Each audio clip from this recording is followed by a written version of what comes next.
Audio Jungle.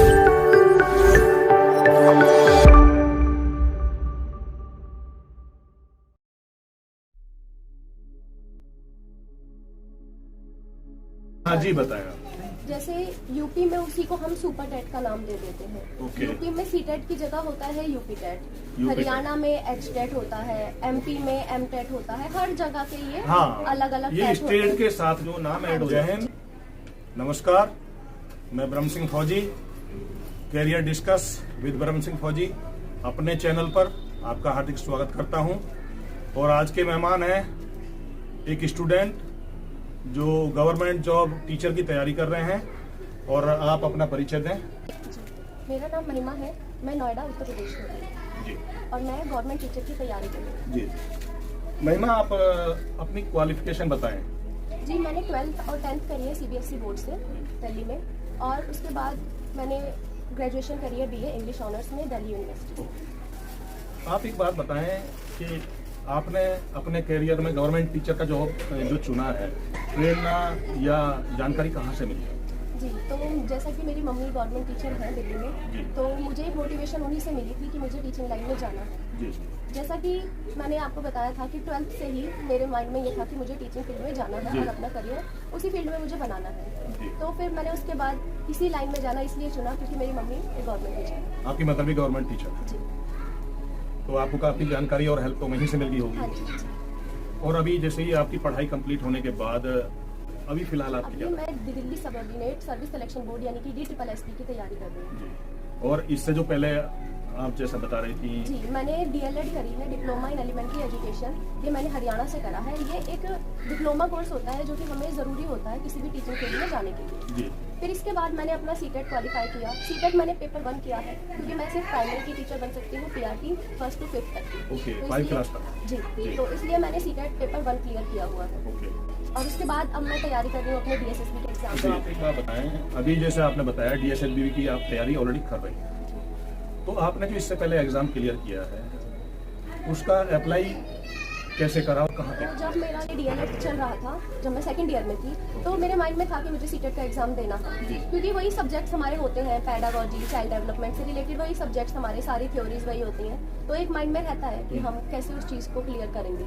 CTET में भी फिर मैंने उस पर देखा, ऑनलाइन मैंने देखा उसकी ऑफिशियल वेबसाइट पे क्या क्या सब्जेक्ट है, क्या क्या चीज़ें मैं जानती हूँ सब उस पेपर से रिलेटेड, क्या मुझे और अपने लिए जाननी होगी आगे के लिए उस एग्ज़ाम को क्लियर करने के लिए। वो सब चीज़ें मैंने सर्च करी और फिर उन सब टॉपिक्स पे जो मेरे वीक पॉइंट्स थे, जैसे कि मैथ्स मेरा वीक पॉइंट है, तो मैंने उस पर काम किया और बस फिर मेरा सीटेट क्लियर हो गया था। अच्छा महिमा, मैं एक चीज़ और जानना चाहता हूँ।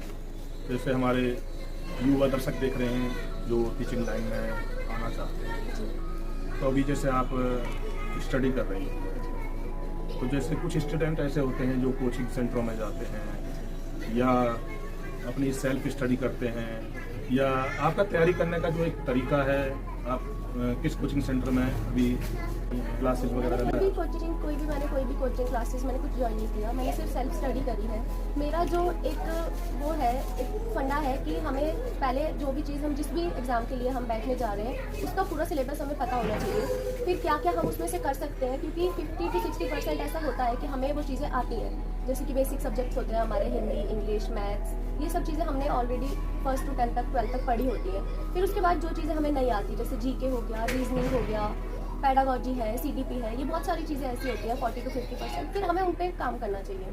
तो मैंने वही सब चीज़ें नेट पे देखी कि क्या क्या चीज़ें मुझे चाहिए उसके लिए। Okay. फिर मैंने उसकी सेल्फ स्टडी से ही बुक्स ली भी, मैंने बुक्स लेके मैंने सेल्फ स्टडी से ही सब सब्जेक्ट्स। अभी दोस्तों मैं ये बताना चाहता हूँ कि जैसे कि महिमा बता रही हैं कि जब आप टीचिंग लाइन में जा रहे हैं तो ऑलरेडी जो आप सब्जेक्ट पढ़ रहे थे पहले, तो उनको रिवाइज करना है। जब आप रिवाइज करेंगे और सेल्फ स्टडी करेंगे तो लगभग 60% तो सिलेबस आप खुद ही क्लियर कर देंगे। फिर जैसे महिमा ने बताया कि आपका GK या जो भी इन्होंने रीजनिंग वगैरह है, ये सब अलग से लेके उसकी स्टडी की जा सकती है। और जैसा कि महिमा ने बताया कि ये किसी भी कोचिंग सेंटर में कोचिंग नहीं कर, केवल इन्होंने free of cost self study की है और एक एग्ज़ाम ये क्लियर कर चुकी हैं, दूसरे एग्ज़ाम की अभी तैयारी कर रही हैं।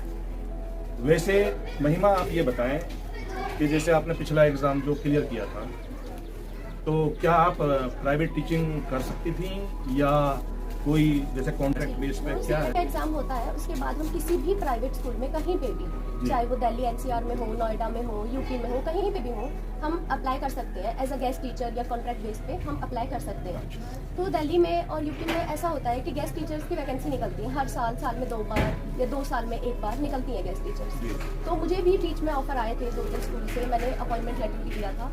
फिर मैंने सोचा कि मैं एक बार ज्वाइनिंग करने से पहले अपना जो मैं एग्ज़ाम की प्रिपेयर कर रही हूँ DSST के लिए, मैं उसे पहले कंप्लीट करती हूँ, क्योंकि मैं मैरिड भी हूँ, मेरा एक बेटा भी है, तो सारी चीज़ों को संभालना एक साथ तो बहुत मुश्किल हो जाता है कभी कभी, और उसमें अगर मैं 8 घंटे की जॉब भी करूँगी तो काफ़ी ज़्यादा मुश्किल हो जाएगा और मैं अपने आगे के एग्ज़ाम के लिए टाइम नहीं दे पाऊँगी। तो इसलिए मैंने जॉब को अभी छोड़ दिया बीच में कि हाँ जी, ज्वाइन बताएं। करती हूँ। मैं पहले अपना फोकस सारा में उसी को हम सुपर टेट का नाम दे देते हैं। Okay. यूपी में सीटेट की जगह होता है यूपी टेट, UP हरियाणा में HTET होता है, MP में MTET होता है, हर जगह के ये हाँ, अलग अलग ये स्टेट के साथ जो नाम ऐड हो जाता जी, है। ये अलग अलग टेट होते हैं। फिर उसके बाद जो जैसे मेरा ये परमानेंट टीचर का एग्जाम होता है, जो जी। कि ये DSSB का एग्जाम होगा, ये परमानेंट टीचर का होता है। इसके बाद इसमें DSSB में एक प्लस पॉइंट मुझे ये लगता है कि इसमें कोई भी इंटरव्यू नहीं होता किसी भी तरह का। एक पहले हमारी वैकेंसीज आती है, फिर हमें अप्लाई करना होता है, फॉर्म अप्लाई करना होता है, जी। और फिर हमें उस एग्ज़ाम पे जुट जाना होता है अपनी मेहनत करके। अगर हम उस एग्ज़ाम में सेलेक्टेड हो जाते हैं तो फिर सीधा हमारा ज्वाइनिंग लेटर हमें मिल जाता है, या हमें कोई भी नियर बाय स्कूल में हमें ज्वाइनिंग मिल जाती है। तो ये हर स्टेट में अलग अलग होते हैं। तो महिमा एक बात बताएं आप, जैसे इसके फॉर्म वगैरह रिलीज होते होंगे जी और वैकेंसीज वगैरह रिलीज होती हैं, तो जब ये फॉर्म भरने के बाद जो कार्रवाइयाँ हैं वो स्टेप बाय स्टेप आगे बढ़ती रहती हैं। तो दोस्तों, उम्मीद है कि गवर्नमेंट टीचर के लिए जो भी प्रोसेस हैं, जो कार्रवाई हैं, वो आप समझ गए होंगे, और उम्मीद है आपको हमारी वीडियो अच्छी लगी होगी।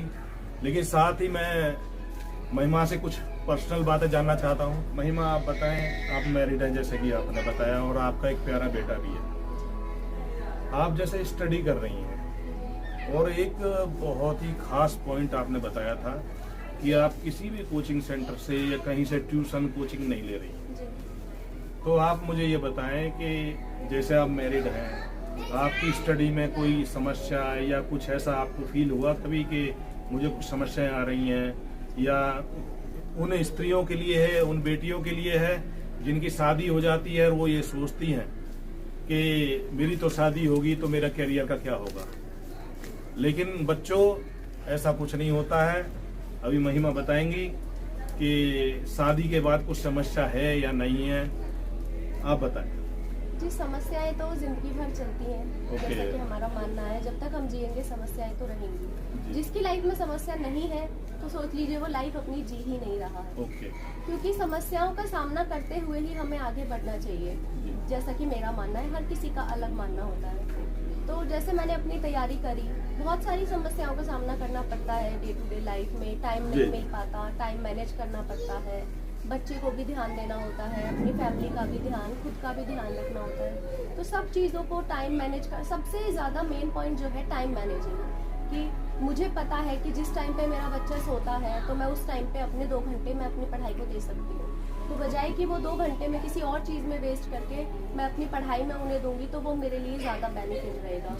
तो उसी तरीके से मैंने अपना थोड़ा थोड़ा टाइम निकाल के मैं आज इस मुकाम पे आ गई हूँ कि मैं 5 से 7 घंटे दिन में पढ़ लेती हूँ, सारी चीज़ों को मैनेज करते हुए भी थोड़ा थोड़ा टाइम निकाल के। ऐसा नहीं है कि हम एक बार बैठ गए हैं तो हम सीधा 4 घंटे पढ़ के ही उठेंगे, ऐसा कोई रूल नहीं है। आप आधा घंटा, पौने घंटा भी पढ़ सकते हैं, जितना टाइम आपको मिले उतने में आप पढ़ सकते हैं। और महिमा, आप कुछ बताना चाहेंगे हमारे दर्शकों को इसके अलावा कोई संदेश कि फॉर एग्जांपल अगर आप टीचिंग लाइन में आना चाहते हैं तो क्या क्या करें और आप हिम्मत ना हारें, इस टाइप का कुछ?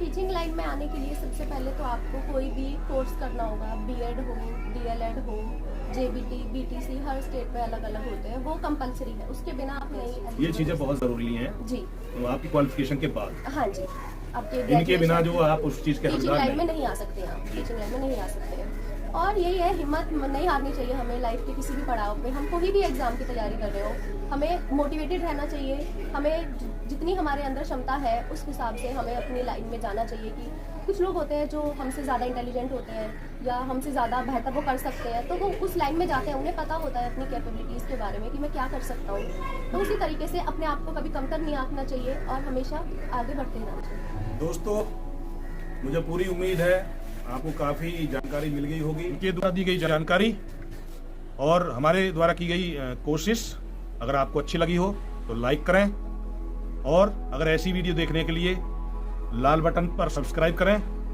और कमेंट करें। अगर किसी प्रकार की और जानकारी चाहिए या आपको कोई सुझाव देना है, और अपने परिवार और अपने दोस्तों में शेयर करें ज़्यादा से ज़्यादा। नमस्कार, जय हिंद।